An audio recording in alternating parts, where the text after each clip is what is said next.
Well, let's stick with the game of Kovalenko. So he played a brilliant game in round 1 to defeat Hammer, and we'll go from the start here because we've got a little bit more time. We only go from start because you love this opening. Yeah, I love it. I've written books on this, done DVDs.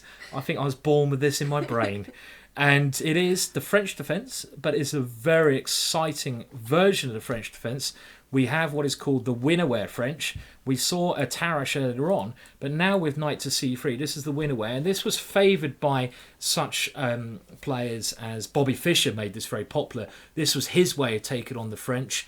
Botvinnik, ex-world champion, he was one of the people who created the so-called Russian school of chess, played this on the black side. And the line we're going to see here is a very romantic line. Bishop b4, and this is not the classical, this is the more dangerous variation.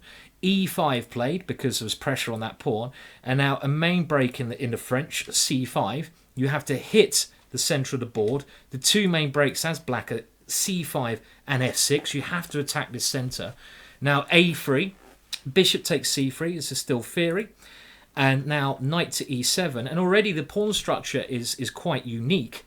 And we can see that both sides have problem areas. White's problem area is the queen side. You can see the double pawns here, and they will be attacked later on.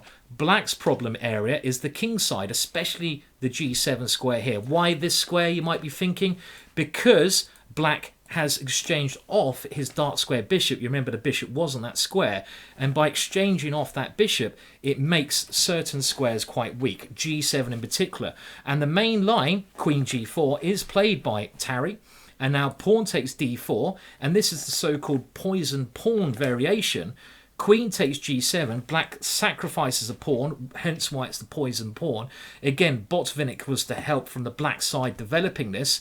Queen takes h7, and now the main line, queen to c7. This creates a very strong threat against white's weaknesses on the king side. And now, not the main move here.